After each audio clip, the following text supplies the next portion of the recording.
Good morning everyone. जय हिंद। तो चलिए, हमने लास्ट क्लास में कल्चरी वंश को देखा था, है ना। तो अब उसी को आगे बढ़ाते हैं और हम क्या देखेंगे कि रतनपुर के कल्चुरी शाखा के जो प्रमुख शासक जो जो हुए हैं, हम उनको देखेंगे अभी। ठीक है। तो सबसे पहले कौन आए थे? कल्चुरी वंश की स्थापना छत्तीसगढ़ में किसने की थी? कलिंग राज ने की थी सन 1000 में। सन 1000 से 1020 ईस्वी तक ये रहे। उसके बाद कलिंग राज के पुत्र कमल राज ये आए और 1020 ईस्वी से 1045 ईस्वी तक रहे। तो कली कली से हम याद कर सकते हैं कली। तो कली किसका कली? कमल का कली, है ना। तो कलिंग राज पिता और कमल राज उसके पुत्र। तो कली किस में होता है? कमल का कली होता है। कमल को हम क्या कहते हैं? रत्न भी कहते हैं। कमल कमल के फूल में कौन बैठती है? माता लक्ष्मी बैठती है कमल के फूल में, जो रत्न लिए हुए बैठती है। तो कली किस में होता है? तो फिर से कली किस में होता है? कमल में होता है। ठीक है। और कमल के फूल में कौन विराजती है? माता लक्ष्मी, जो क्या लिए हुए रहती है? रत्न लिए हुए रहती है। तो रत्नदेव प्रथम कब आएंगे? 1045 ईस्वी से 1065 ईस्वी में रत्नदेव प्रथम आएंगे।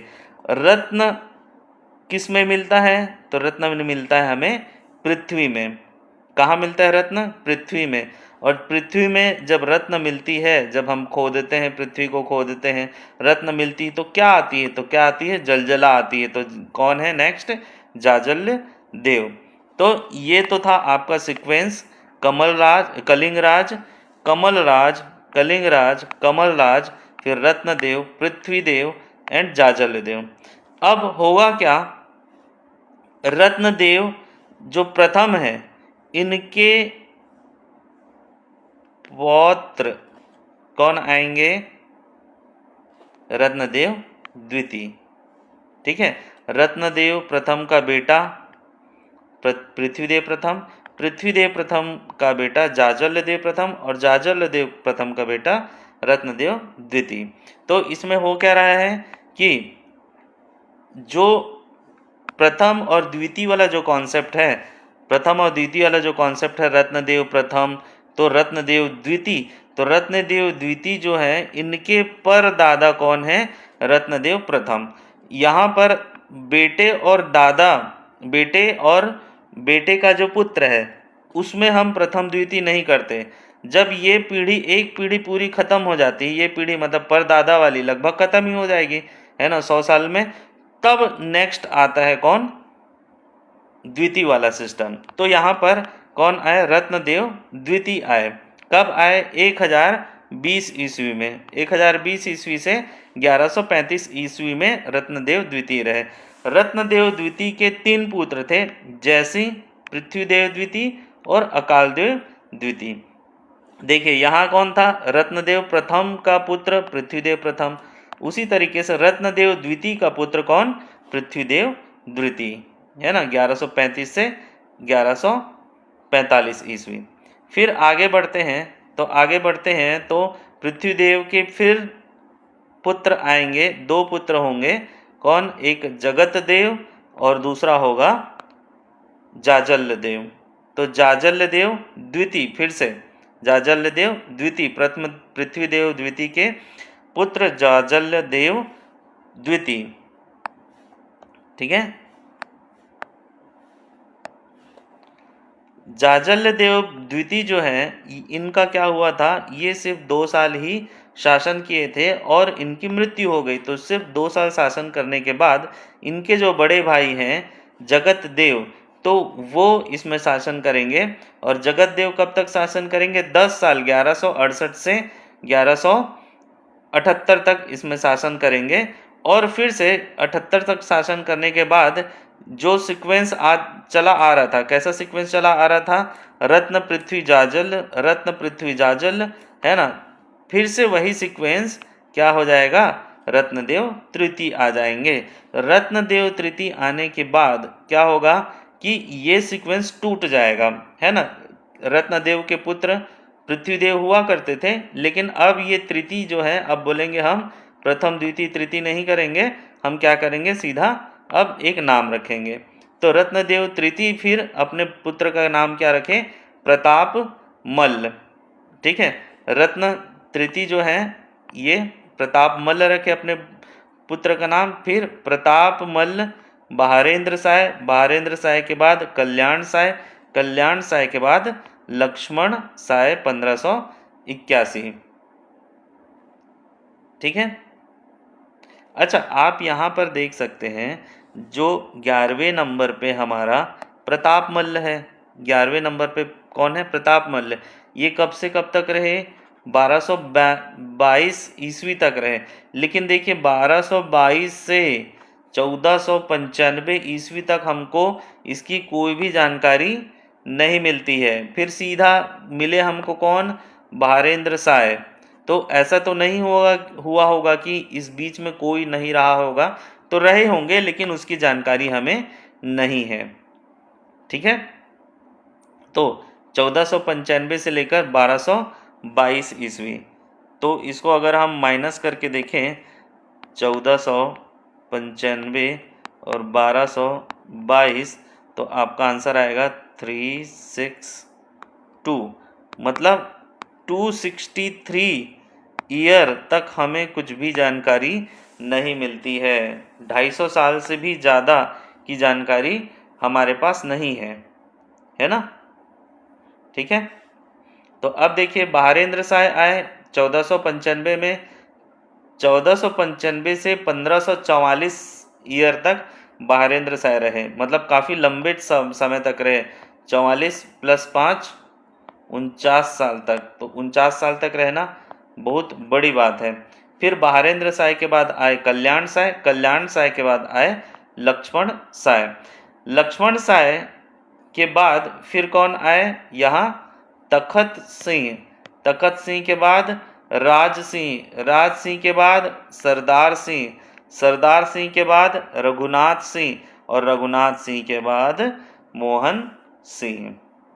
ठीक है, तो ये था आपका रतनपुर के कलचुरी वंश के प्रमुख शासक। तो इसको चलिए एक बार और रिपीट कर लेते हैं अच्छे से। देखिए, सबसे पहले आए कौन, कलिंगराज। इन्होंने छत्तीसगढ़ में किसकी स्थापना की, कलचुरी वंश की स्थापना की। और हम पढ़ चुके हैं कि छत्तीसगढ़ में एक और राजा थे जिन्होंने छत्तीसगढ़ को जीता था, लेकिन छत्तीसगढ़ को सिर्फ जीतना ही इम्पोर्टेंट नहीं है, उन्होंने राज्य की स्थापना नहीं की थी, कलचुरी वंश की स्थापना नहीं की थी, जीते थे और फिर से वापस चले गए थे। लेकिन कलिंगराज ऐसे राजा थे जिन्होंने 1000 ईस्वी में जीता छत्तीसगढ़ को, और फिर वो यहाँ राज करने लगे। ठीक है, तो फिर कलिंगराज के बाद कमल राज, कली कहाँ खिलती है, कमल में, है ना, कमल की कली। फिर कमल में कौन बैठती है, तो रत्न की देवी कौन, लक्ष्मी, तो रतन देव। रत्न कहाँ मिलता है, पृथ्वी में, पृथ्वी में रत्न मिलने से जलजला आता है, तो जाजल्य देव। और उसके बाद फिर कौन आएंगे, जलजला आया, फिर से हमको रत्नदेव मिल गए, रत्नदेव के बाद पृथ्वीदेव द्वितीय, पृथ्वीदेव द्वितीय के बाद जाजल्य देव द्वितीय, जाजल्य देव द्वितीय की जल्दी मृत्यु होने के कारण कौन आए, जगत देव। फिर जगत देव के बाद फिर रत्नदेव तृतीय, फिर रत्नदेव तृतीय के बाद ये सिलसिला खत्म हुआ, उसके बाद आए प्रताप मल्ल। और प्रताप मल्ल के बाद हमको कम से कम 250 साल तक इसकी जानकारी हमें नहीं है। फिर मिले हमको बहारेंद्र साय, कल्याण साय, लक्ष्मण साय। ठीक है, फिर लक्ष्मण साय के बाद तखत सिंह, राज सिंह, सरदार सिंह। तो देखिए इतने देर तक देव, पृथ्वी देव, देव देव देव देव चल रहे थे, है ना। और जैसे ही देव खत्म हुए, है ना, तो एक आए मल्ल, प्रताप मल्ल आए, फिर साय साय साय आए, है ना, बहारेंद्र साय, कल्याण साय, लक्ष्मण साय। फिर यहाँ देखिए अब सिंह सिंह सिंह आएंगे, तखत सिंह, राज सिंह, सरदार सिंह, रघुनाथ सिंह, मोहन सिंह। ठीक है। तो सबसे पहले कौन कौन आ रहे थे? देव आ रहे थे। फिर कौन आए? साय आए। फिर कौन आए? सिंह आए। देव, साय, सिंह। ठीक है। बीच में सिर्फ एक नाम है जिनका नाम था क्या? प्रताप मल्ल। ठीक। अच्छा, उससे पहले राज भी थे ना, उससे पहले राज थे। तो कलिंग राज वाला राज, कमल राज वाला राज, फिर रत्नदेव, पृथ्वीदेव, जाजल्य देव वाला देव। उसके बाद उसके बाद सिर्फ एक प्रताप मल्ल थे, प्रताप मल्ल। फिर उसके बाद साय, फिर सिंह, फिर सिंह। तो इस तरीके से नाम हम याद कर सकते हैं इजीली। राज, देव, मल्ल, साय, सिंह। तो राज में कौन कौन से राज? कलिंग राज, कमल राज। देव में कौन कौन से देव? रत्नदेव, पृथ्वीदेव, जाजल्य देव, है ना। फिर प्रथम प्रथम प्रथम, फिर द्वितीय द्वितीय द्वितीय, फिर जगतदेव, फिर रत्नदेव तृतीय, ऐसे। ठीक है। फिर मल्ल आए, प्रताप मल्ल। फिर साय आए, कौन कौन से साय आए? बहारेंद्र साय, कल्याण साय और लक्ष्मण साय। फिर सिंह आए, तो कौन कौन से सिंह? तखत सिंह, राज सिंह, सरदार सिंह, रघुनाथ सिंह और मोहन सिंह। तो सबसे अंतिम कौन? मोहन सिंह। सबसे प्रथम कौन? सबसे प्रथम कौन? कलिंग राज। ठीक है। तो इस तरीके से ये था हमारा क्या? रतनपुर कलचुरी वंश के शाखा के प्रमुख। अब ये तो हुआ नाम, लेकिन इन्होंने काम क्या क्या किया, हम इसके बारे में भी थोड़ी जानकारी लेते हैं। और मेन जानकारी क्या है कि कलचुरी वंश के प्रमुख स्थापत्य क्या क्या है, इसकी जानकारी लेते हैं। तो देखिए, हमने देखा था कि कलचुरी वंश जो है, एक तो रतनपुर के कलचुरी हैं और एक रायपुर के कलचुरी हैं। ठीक है। तो रतनपुर वाला इलाका जो बिलासपुर वाला इलाका है ना, और कुछ इलाके जो अभी जांजगीर चांपा में है, कोरबा में है, वो इलाका, और रायपुर का इलाका, तो ये दोनों में ही कौन थे? ये बसे हुए थे कलचुरी शासक, है ना। फिर आप यहाँ देख सकते हैं कि यहाँ इनकी कोई भी स्थापत्य कला नहीं दिख रही है सरगुजा संभाग में, दुर्ग संभाग में भी कुछ नहीं दिख रहा है। और नीचे अगर हम देखेंगे यहाँ पर, ये पूरा आपका बस्तर संभाग, तो इसमें भी कुछ भी हमें जानकारी प्राप्त नहीं होती है, ना ही यहाँ कोई स्थापत्य कला है। ठीक है। तो अब हम देख सकते हैं क्या कि देखिए, यहाँ पर है तुम्माड़। तो तुम्माड़ में किसने क्या बसाया? तो तुम्माड़ में पृथ्वी देवेश्वर मंदिर पृथ्वीदेव प्रथम ने बसाया। बंकेश्वर व रत्नेश्वर शिव मंदिर रत्नदेव प्रथम ने बसाया। ठीक है। तो रत्नदेव प्रथम ने बंकेश्वर शिव मंदिर बसाया, महामाया मंदिर रत्नदेव प्रथम। तो इस तरीके से हम इसको देख सकते हैं। उसके बाद जब एक एक राजा के बारे में पढ़ेंगे, तो उस राजा ने क्या काम किया, वो सेम यही चीज़ें फिर आएंगी, सेम यही चीज़ें फिर उस राजा ने जो किया वो आएगा।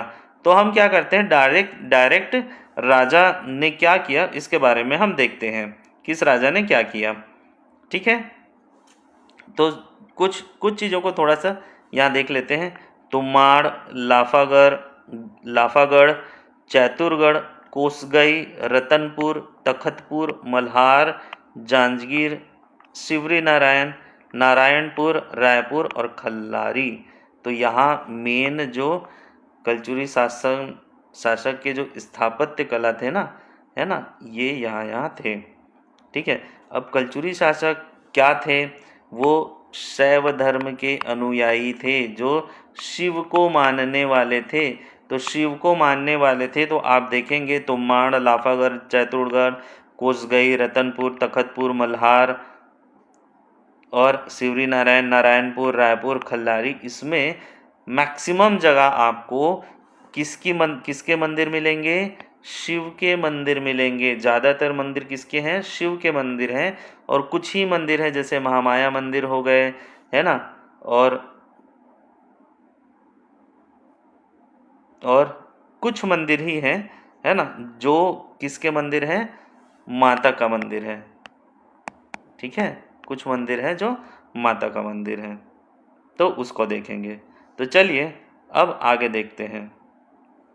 जैसे देखिए यहाँ पर विष्णु मंदिर है ना, तो मैक्सिमम मंदिर हमको किसके मिलेंगे? शिव के मिलेंगे, लेकिन कुछ मंदिर माता के मिलेंगे, विष्णु भगवान के भी कुछ मंदिर मिलेंगे। चलिए, तो सबसे पहले स्टार्ट करते हैं किनका? कलिंग राज जी का, जो कौन थे? संस्थापक थे। तो देखिए यहाँ पर हम देख सकते हैं कि कहाँ कहाँ मेन चीज़ें हैं जो क्वेश्चन आ सकते हैं और आए हैं। ठीक है, तो शासन काल इनका कब से कब तक चला?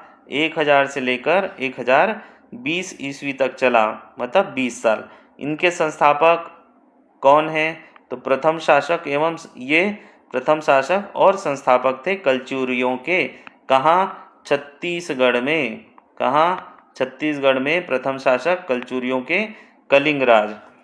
राजधानी कहाँ थी? तुम्माड़ में। तो कलचुरियों के प्रथम एवं आरंभिक राजधानी सबसे पहला कौन सा था? तुम्माड़। ये जब आए तो तुम्माड़ में ये रहने लगे और वहीं से शासन करने लगे। इसकी उल्लेख कहाँ मिलती है? इसकी जानकारी मिलती है हमको अलबरूनी, एक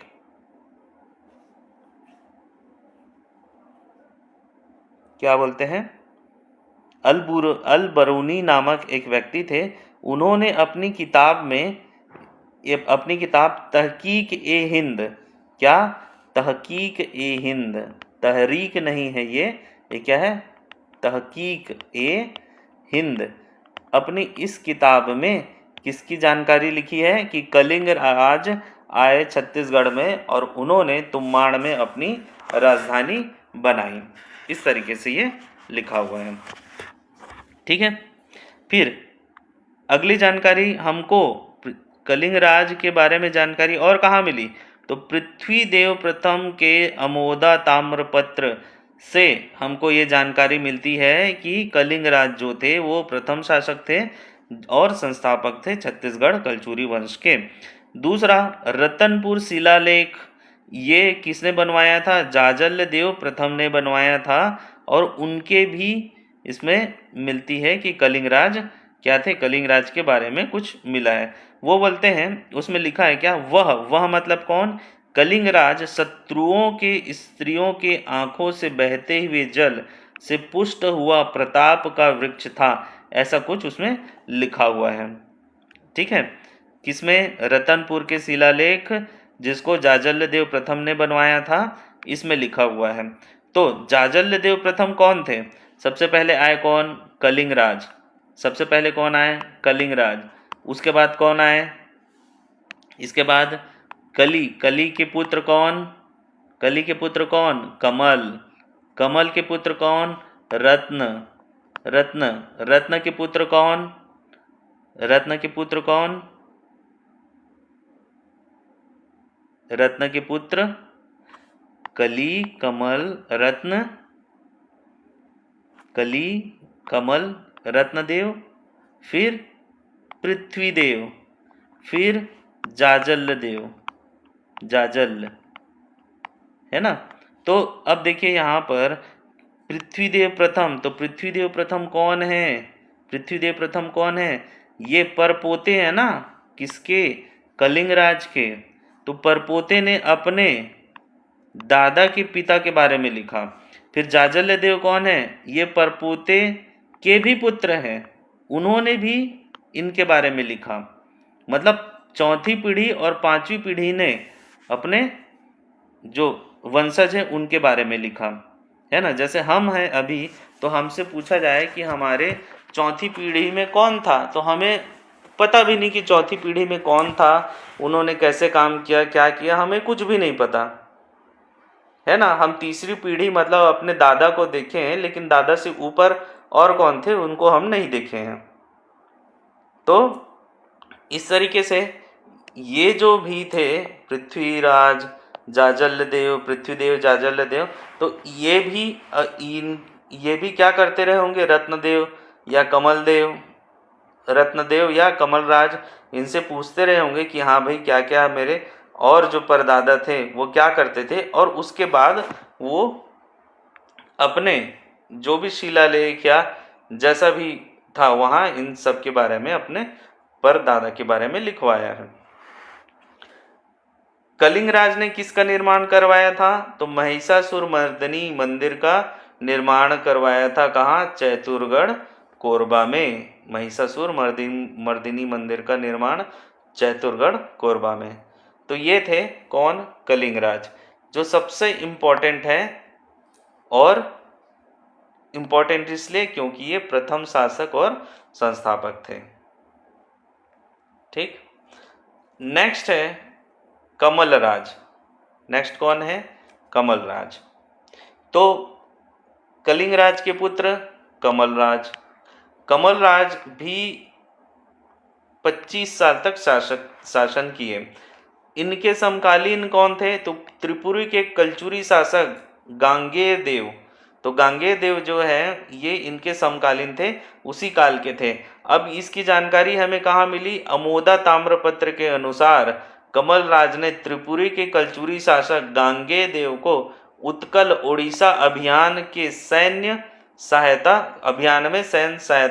पहुंचाई थी। अभियान में सैन्य सहायता पहुंचाई थी।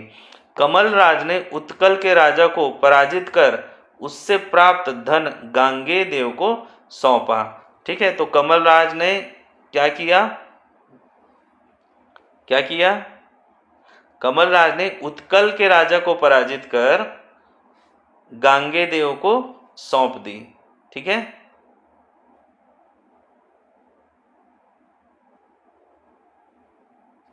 उत्कल अभियान से वापस आते समय कमलराज ने साहिल नामक एक वीर पुरुष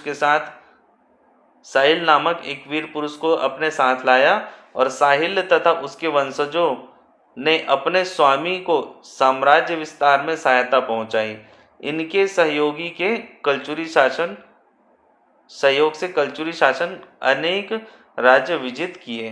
तो इसमें क्या होता था, राज्य मतलब क्या, राज्य मतलब वो क्या करते थे, एक एक करके कुछ गांवों को वो जीतते जाते थे। तो साहिल ये जो है ना, इन्होंने लगभग 750 गांव को जीता था।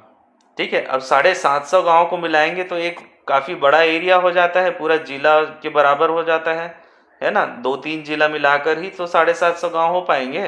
तो इस तरीके से वो काफी बड़ा हो जाता था। तो कमलराज के बारे में इतनी जानकारी हमको मिलती है।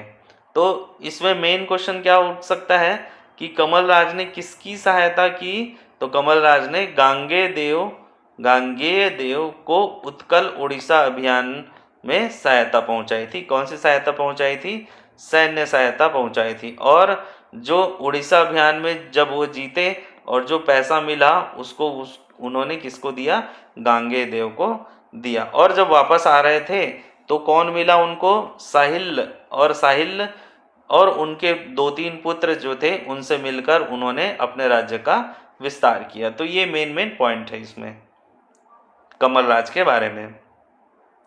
फिर आते हैं रत्नदेव प्रथम। फिर हमारे पास कौन आते हैं, रत्नदेव प्रथम। ये है रत्नदेव प्रथम। तो देखिए रत्नदेव प्रथम बहुत इंपॉर्टेंट थे, उनके बारे में बहुत सारी चीज़ें हैं, देखिए। ठीक है, तो इतनी सारी चीज़ें हम एक एक करके देखेंगे। चलिए स्टार्ट करते हैं। रत्नदेव प्रथम इनका शासनकाल कब से कब तक रहा, 1045 से 1065 ईस्वी तक रहा। ये भी कितने सालों तक रहे, 20 सालों तक। लेकिन इन 20 सालों में इन्होंने बहुत सारे कार्य किए। इनकी जानकारी, रत्नदेव प्रथम की जानकारी किसमें मिली, जाजल्यदेव प्रथम के रतनपुर शिलालेख में कमलराज के पुत्र का नाम रत्नराज मिलता है। तो रतनपुर के शिलालेख में इसमें बताया गया है कि कमलराज के पुत्र कौन है, रत्नराज हैं, है ना, जिन्हें क्या कहा गया, रत्न देव कहा गया। ठीक है, हमने देखा था ना अभी थोड़ी देर पहले कि पहले क्या चलता था, कलिंगराज, कमलराज, उसके बाद क्या आया, रत्न देव आया, फिर देव देव देव देव चलता जाएगा, फिर एक जगह मल्ल आएगा, उसके बाद साय, उसके बाद सिंह, है ना। तो ये नाम जो है सारे क्या है, कलिंग कलचुरी वंश के ही सारे शासकों के नाम हैं। तो इस तरीके से हम इनको याद कर सकते हैं। तो सबसे पहले तुम इनका विवाह किसके साथ हुआ, नौनल्ला देवी जो कोमोमंडल अधिपति वज्जुक वर्धमान की पत्नी थी, है ना, वजुवर्मन की पत्नी थी। सॉरी सॉरी सॉरी सॉरी फिर से, रत्नदेव प्रथम का विवाह किनके साथ हुआ, रत्नदेव प्रथम का विवाह नौनल्ला देवी के साथ हुआ। और नौनल्ला देवी कौन थी, ये वजुवर्मन कोमोमंडल के अधिपति वजुवर्मन की कन्या थी। मैंने पत्नी बोल दिया था, उनकी कन्या थी। इनकी राजधानी कहाँ थी, तुम्माड़। 1045 से 1050 ईस्वी तक वो कहाँ शासन किए, तुम्माड़ में रहकर शासन किए। और फिर तुम्माड़ से उन्होंने अपनी राजधानी किसको बनाया, रतनपुर को बनाया। तो सबसे पहले कलिंगराज 20 साल तक थे तुम्माड़ में, फिर कमलराज फिर 20 साल तक थे, फिर 5 सालों के लिए ये तुम्माड़ में रहे और फिर राजधानी को किस में चेंज कर दिया, रतनपुर में चेंज कर दिया। फिर 1050 ईस्वी से 1065 ईस्वी तक 15 साल ये कहाँ रहेंगे, रतनपुर नगर की स्थापना की और तुम्माड़ से राजधानी को रतनपुर स्थानांतरित कर दिया। ठीक है, तो रत्नदेव प्रथम ने क्या किया, तुम्माड़ से राजधानी कहाँ शिफ्ट की, तो सबसे पहले तो राजधानी शिफ्ट की रतनपुर में, लेकिन रतनपुर नगर भी तो बसाना इंपॉर्टेंट है। तो रतनपुर किसने बसाया, रत्नदेव प्रथम ने, और बसाने के साथ अपनी राजधानी भी इसको रख ली, है ना। रतनपुर को बसाया भी और उसको अपनी राजधानी भी रखी। आगे कुछ राजा महाराजा ऐसे होंगे जो जैसे रामचंद्र देव,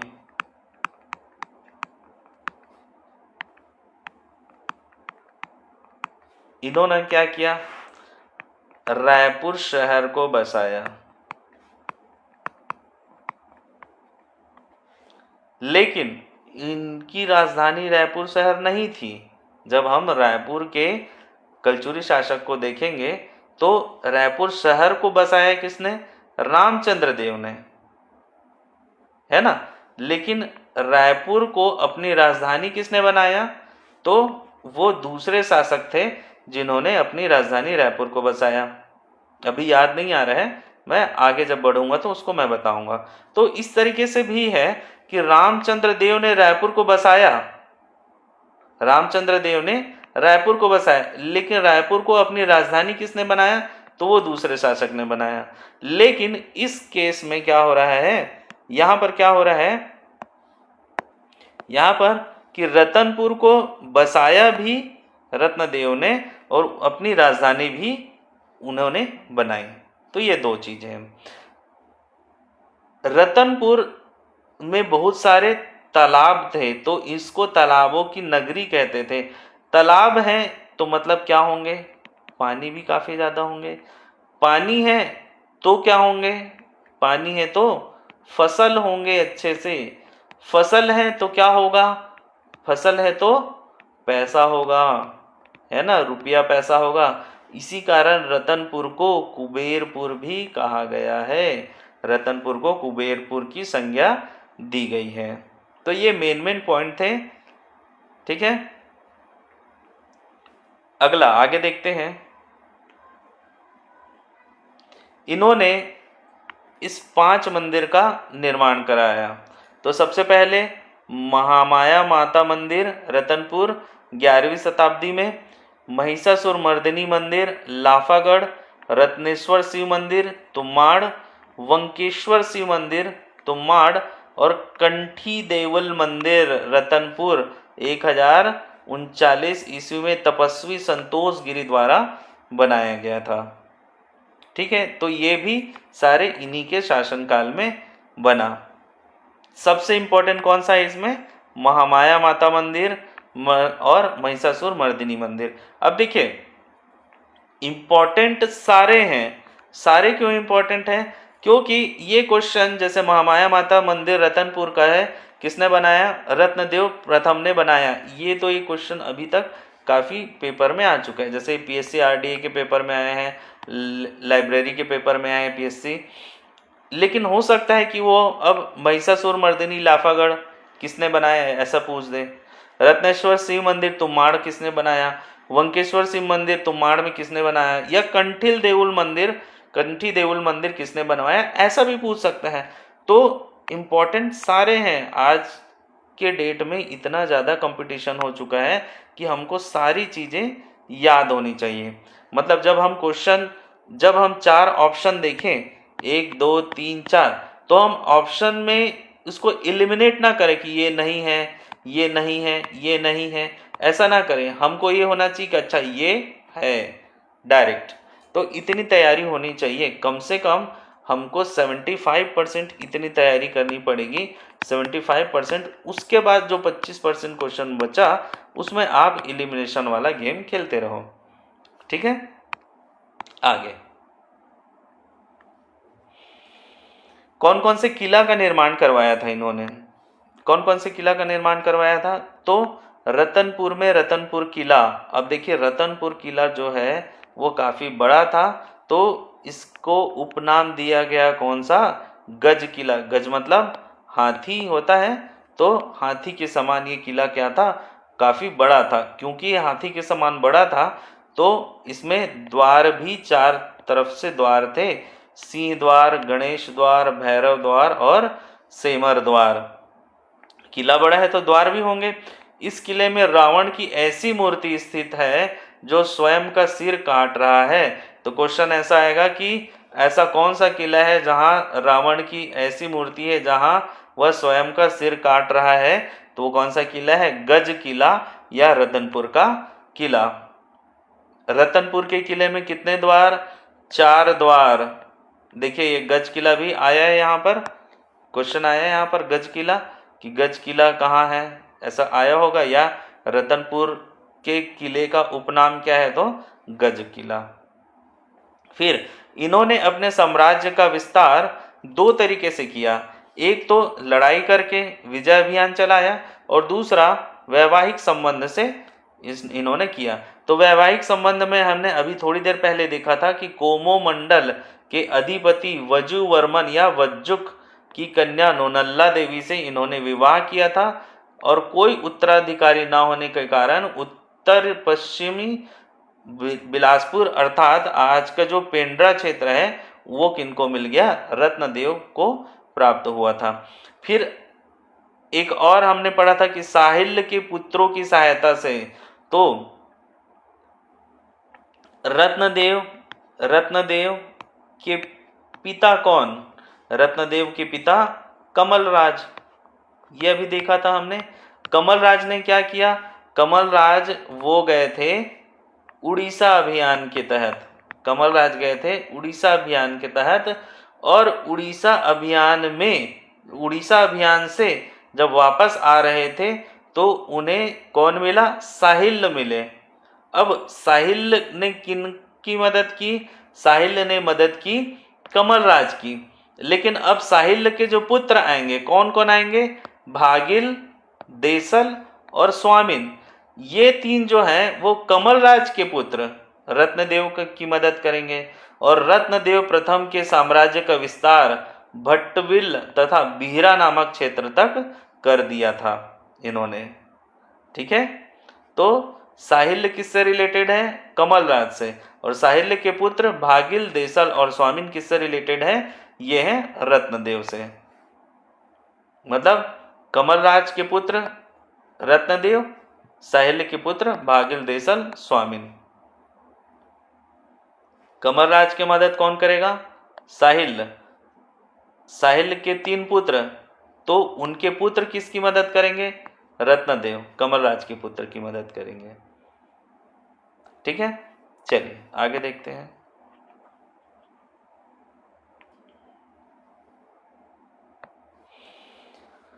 कलिंग अभियान, उन्होंने 1055 ईस्वी में कलिंग के सोमवंशी शासक महाभवगुप्त चतुर्थ उद्योत केसरी को पराजित कर कलिंग क्षेत्र को कलचुरी साम्राज्य में शामिल कर लिया। ठीक है, तो अच्छा देखिए, अभी हमने थोड़ी देर पहले पढ़ा था क्या कि कमलराज ने क्या किया था? ये गए थे उड़ीसा अभियान में और ये जीते भी, उड़ीसा अभियान में गए और जीत भी गए थे, लेकिन वहां जाकर उन्होंने कलचुरी वंश की स्थापना नहीं की थी। लेकिन कमलराज के पुत्र आएंगे कौन? रत्नदेव आएंगे, और रत्नदेव ने फिर क्या किया? इन्होंने उड़ीसा में जाकर फिर से विजय अभियान किया, कलिंग क्षेत्र को जीता, और जीतने के बाद इन्होंने कलचुरी साम्राज्य की स्थापना की। कहाँ? कलचुरी साम्राज्य की स्थापना की कहाँ? उड़ीसा में। ठीक है, तो ये भी क्वेश्चन आ सकता है कि उड़ीसा में कलचुरी शासन की नींव किसने रखी? उड़ीसा में कलचुरी साम्राज्य को स्टार्ट किसने किया? उड़ीसा में कलचुरी शासन के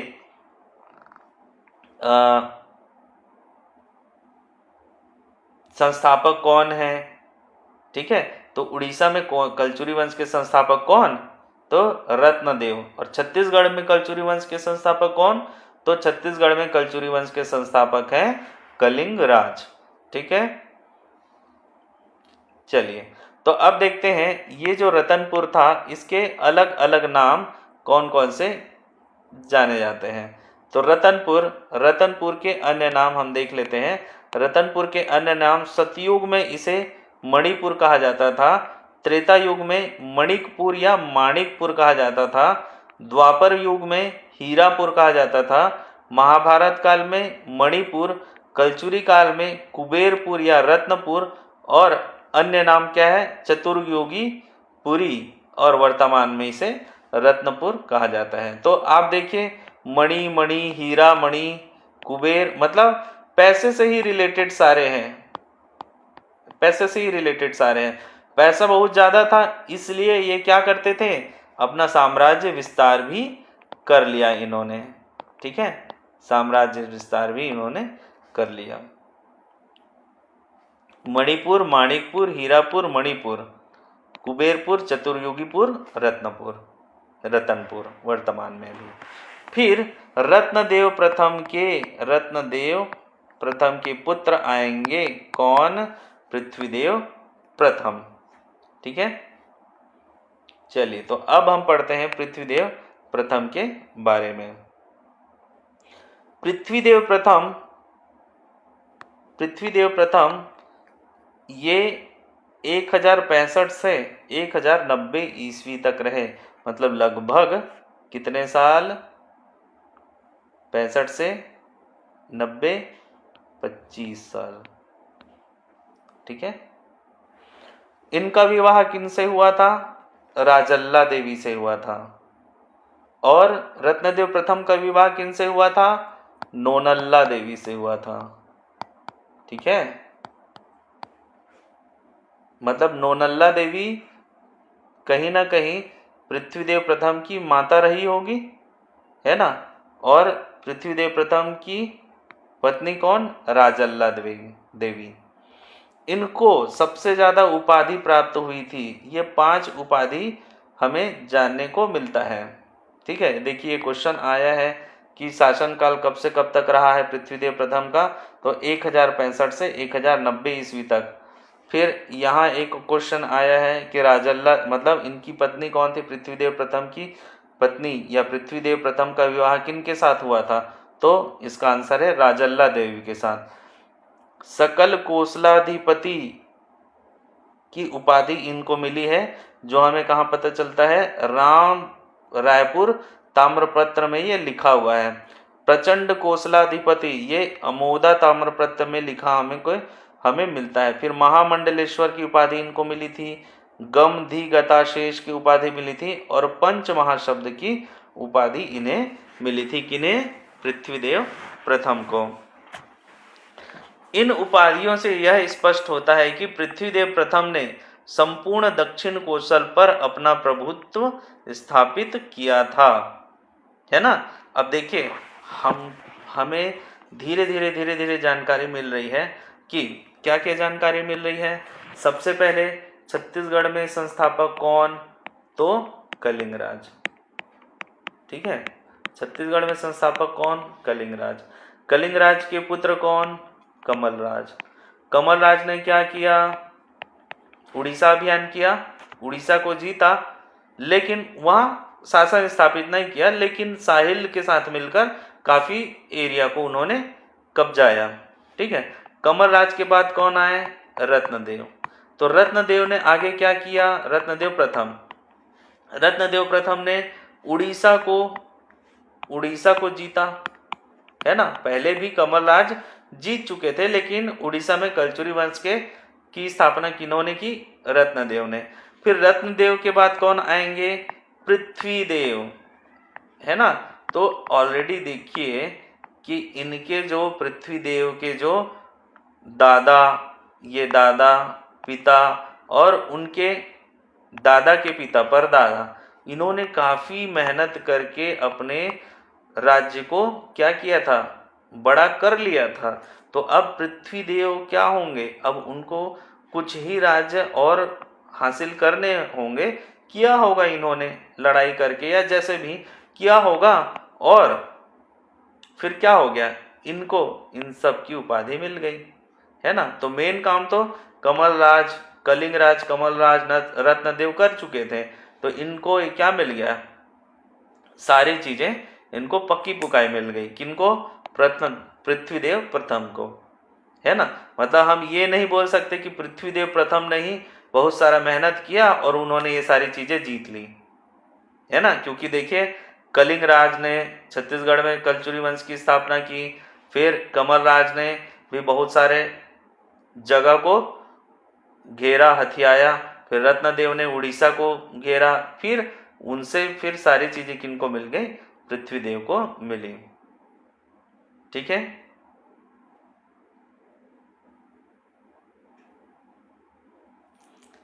चलिए आगे देखते हैं।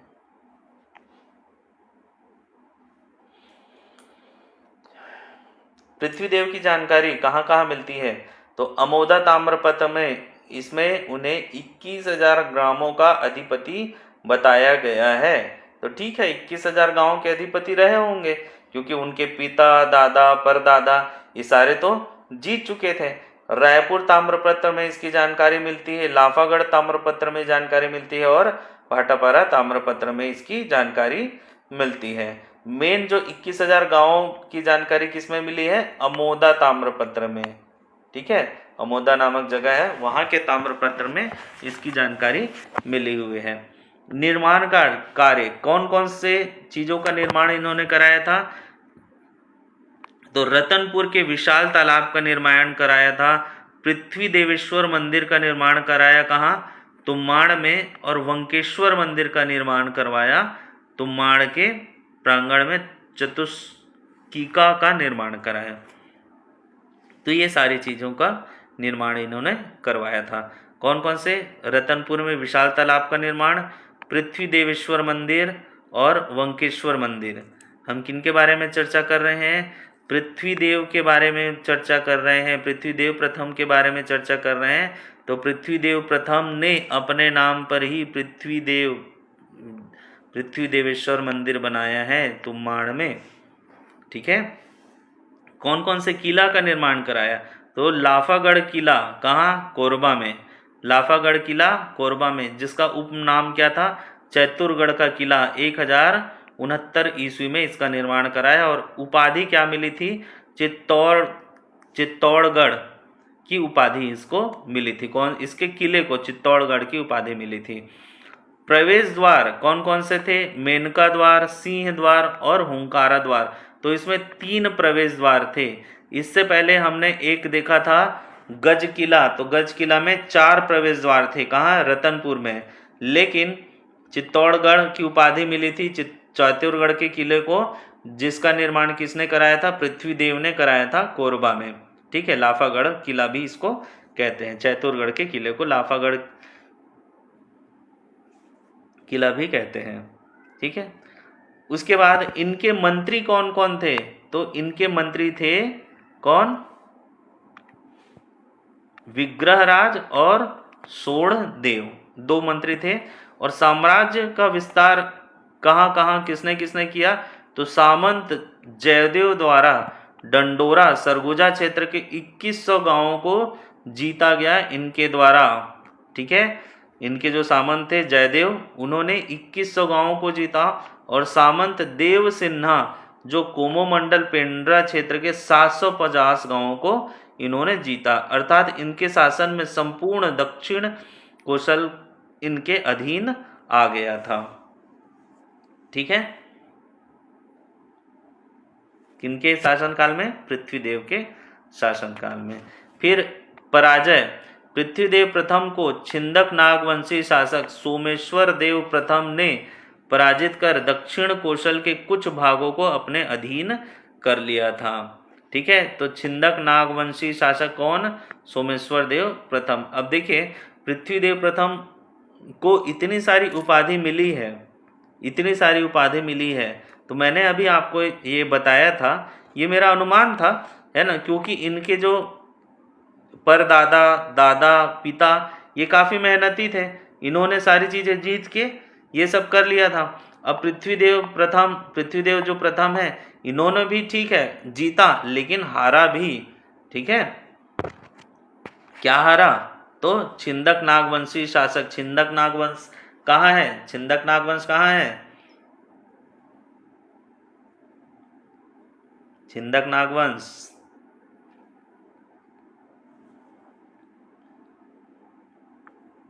आपका कवर्धा वाला इलाका,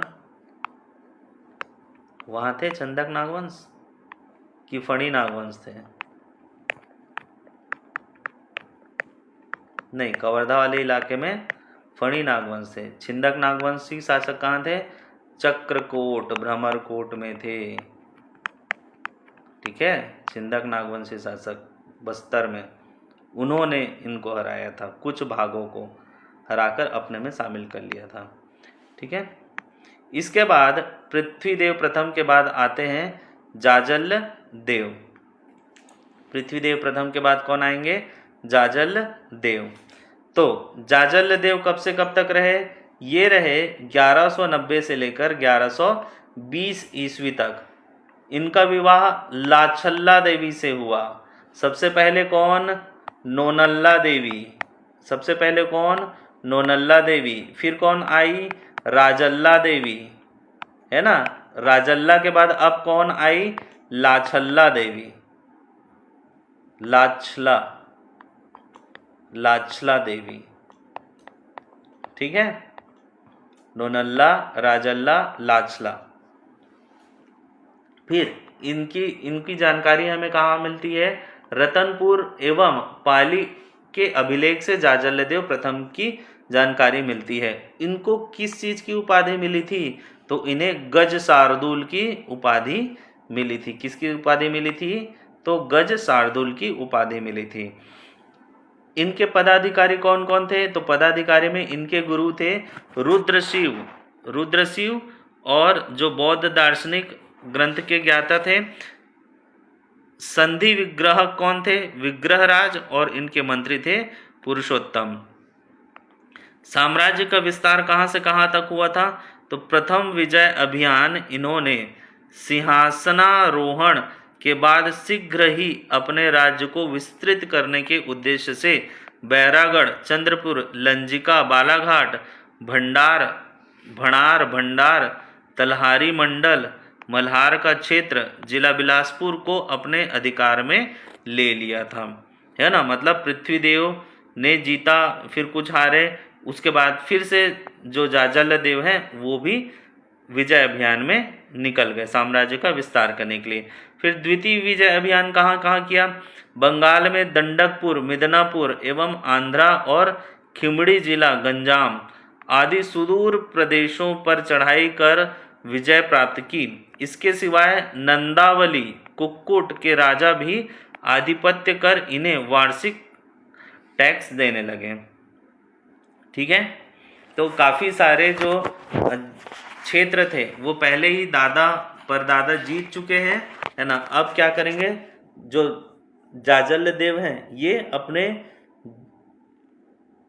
अपना विस्तार जो है, साम्राज्य के विस्तार दूसरे राज्य में भी करने लगे हैं। जो अभी हमारा दूसरा राज्य है, बंगाल है, आंध्र प्रदेश है, वहाँ भी वो करने लगे हैं। फिर विजय अभियान, कहाँ कहाँ विजय अभियान इनका विजय हुआ?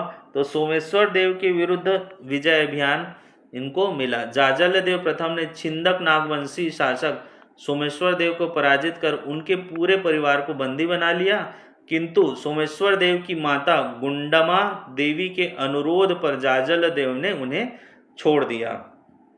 संभवतः इस काल में आक्रमण का कारण सोमेश्वर देव के द्वारा पूर्व में कौशल क्षेत्र का आक्रमण कर अनेक क्षेत्रों पर अधिकार करना था, जिसका प्रतिशोध जाजल्य देव ने लिया। ठीक है, मतलब जाजल्य देव क्या किए थे? सोमेश्वर देव के विरुद्ध अभियान चलाए थे, क्योंकि सोमेश्वर देव ने जब जाजल्य देव के पिता पृथ्वीदेव जब थे तो कुछ क्षेत्रों को उन्होंने जीत लिया था, है ना। छिंदक नागवंशी अभी देखे थे, छिंदक नागवंशी शासक कुछ क्षेत्रों को जीत लिया था। अब उसका बदला लेने के लिए कौन आए? जाजल्य देव आए और आक्रमण कर उन सबको बंदी बना लिया। ठीक है, फिर गुंडमा देवी जो सोमेश्वर देव की माता थी, उन्होंने अनुरोध किया प्लीज छोड़ दो छोड़ दो छोड़ दो करके, तो उन्होंने छोड़ दिया। ठीक है, फिर वही है, सोमेश्वर देव के अकल ठिकाने आ गई, है ना, जिससे अब सोमेश्वर देव जो छिंदक नागवंशी या तो छोड़ दिया होगा या तो उनके अधीन रह के काम कर रहे होंगे, या हो सकता है कि जितने एरिया को छोड़ा हो उतने एरिया को वो वापस कर दिए होंगे, है ना। ये मोस्ट प्रोबेबली हुआ होगा। सुवर्णपुर के शासक भुजबल, है ना, तो जाजल्य देव ने उड़ीसा पर आक्रमण कर सुवर्णपुर, वर्तमान में जिसे सोनपुर उड़ीसा के नाम से जाना जाता है, वहाँ के राजा भुजबल को पराजित किया। फिर गंग देव शासकों के विरुद्ध अभियान चलाया था और उड़ीसा के गंग शासक पर अभियान विजय प्राप्त की थी। उड़ीसा के गंग शासक पर विजय अभियान की थी, मतलब जीता था उनको। ठीक है, स्वतंत्रता की घोषणा, इन्होंने त्रिपुरा के कलचुरी की अधीनता को स्वीकार करते हुए स्वतंत्रता की घोषणा कर दी तथा अपने नाम के स्वर्ण एवं तांबे के सिक्के जारी कर दिए, है ना। इस समय त्रिपुरी के कलचुरी शासक कौन थे? यशकर्ण थे। सोने के सिक्कों के अग्रभाग पर बड़े अक्षरों में श्री मज्जा जाजल्य देव और पृष्ठभाग में कलिंग देश के नृपति गंग पर मिली विजय की एक प्रतीक गज शार्दूल चिन्ह अंकित रहता था। मतलब अपने ही कलचुरी वंश के शासन को इन्होंने और बढ़ाया। तांबे के सिक्के में चंदेलों के सिक्के के समान हनुमान की आकृति अंकित थी। स्वर्ण सिक्के जारी करने वाले कलचुरी शासक थे, है ना, यही कौन? जाजल्य देव। जाजल्य देव प्रथम, रत्नदेव द्वितीय और पृथ्वीदेव द्वितीय, ये तीन जो थे ये कलचुरी शासक जिन्होंने सोने के सिक्के चलाए। निर्माण क्या क्या किया? जाजल्य देव ने नगर बसाया जिसे जांजगीर के नाम से चिन्हांकित किया और स्मृति में आज भी प्रतिवर्ष जाजल्य महोत्सव का आयोजन किया जाता है। तो जाजल्य देव ने जांजगीर नगर का निर्माण कराया। जाजल्यपुर में ऐतिहासिक भीमा तालाब के तट पर विष्णु मंदिर, जिसे नकटा मंदिर भी कहते हैं, इसका भी निर्माण करवाया था। और बेलपान स्थित शिव मंदिर का निर्माण करवाया था। पाली के शिव मंदिर कोरबा में जो है इसका निर्माण करवाया था। निर्माण बाण वंशी शासक विक्रमादित्य के द्वारा हुआ था। इस मंदिर के द्वार पर श्री मज्जा मज्जा जाजल मज्जा जल देवस्व कीर्ति उत्कीर्ण करवाया गया था। जाजल देव प्रथम अपने जीवन के अंतिम समय में मकरध्वज नामक जोगी के साथ गए और वापस नहीं आए। ठीक है। फिर जाजल देव प्रथम के बाद आएंगे फिर इनके पुत्र रत्नदेव द्वितीय। ठीक है।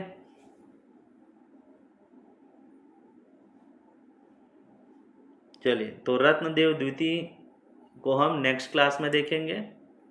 अभी के लिए इतना ही। इसके बाद रत्नदेव द्वितीय आएंगे, इन्होंने कौन कौन से कार्य किए। फिर पृथ्वीदेव द्वितीय आएंगे, उसके बाद जाजल देव द्वितीय आएंगे, फिर जगत देव आएंगे, फिर रत्नदेव तृतीय आएंगे, फिर प्रतापमल्ल, फिर अंधकार युग हमने बात की थी लगभग 200-250 साल तक। फिर प्रतापमल्ल के बाद कोई नहीं आया था। फिर कौन आए थे, बहारेंद्र साय आए थे, फिर कल्याण साय, फिर लक्ष्मण साय, उसके बाद सिंह स्टार्ट होंगे, तखत सिंह, राज सिंह, फिर सरदार सिंह, रघुनाथ सिंह, इस तरीके से। फिर ये भास्कर पंथ आएंगे, मराठा शासक, जो किनको हराएंगे, रघुनाथ सिंह को हराएंगे। फिर लास्ट में अंतिम शासक होंगे मोहन सिंह। तो इन सब के बारे में जानकारी हम नेक्स्ट क्लास में देखेंगे। ठीक है। तो नेक्स्ट क्लास में हम कहाँ से स्टार्ट करेंगे।